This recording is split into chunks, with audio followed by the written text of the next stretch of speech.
Amerika bilan Yaponiya ta'minlash zanjiridagi inson haqlari masalasiga aloqador bir xizmat guruhi qurgan bo'lib, buning Xitoyning Uyg'urlarni majburiy emgak selishini nishon qilganligi ilgari surilmoqda.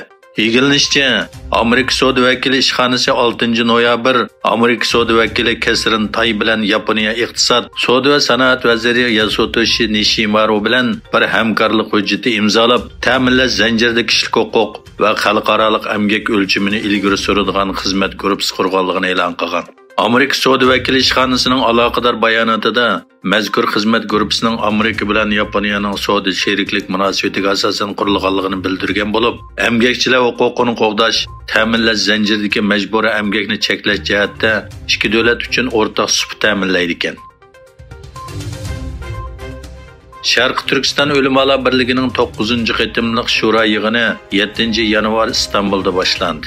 Mazkur shura yig'ini 2 kun davomlashadigan bo'lib, bu qitimqi yig'inning asosli kun tartibi O'limalar birligining o'tgan 3 yil ichidagi barliq xizmatlardan doklad berish, birlikning nizomnomasini qaytadan ko'zdan kechirish, saylam o'tkazish, tadqiqot, ta'lim-tarbiya, da'vat qatorliq sohalar bo'yicha 2023-yillik xizmat planini bekitib chiqishdan tarkib topadi ekan. Anadolu Ma'rif Madaniyat va ilm-fan fondining o'rinlashtirishi bilan Turkiyaning poytaxti Anqarada Sharq Turkistonda nima ishlar bo'layotdi temasida yig'in o'tkazildi. Anqara Hoji Bayram Vali universitetining o'qituvchisi professor Abdurashid Jalil Qarluq yig'inda Sharq Turkistonning navbatdagi vaziyati va Uyg'urlar duch kelgan masalalar haqida to'xtaldi. Gollandiya hukumati Xitoydan kelgan sayohatchilarga majburiy COVID-19 siniga qilishni qaror qildi. Səhiyyə ministrligining bayonotida 10 yanvardan boshlab Xitoydan kelgan yo'lovchilardan Xitoy virusi manfiy chiqqanlik natijasi talab qilinganligi bildirildi.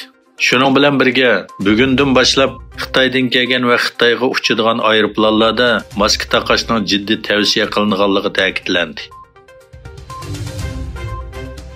Egilishicha, Xitoy milliarder savdogar Mayun o'zi qurgan raqamli pul muomala mulozimat shirkati Chumil guruhidagi kontrol huquqini o'tinib berdi ekan.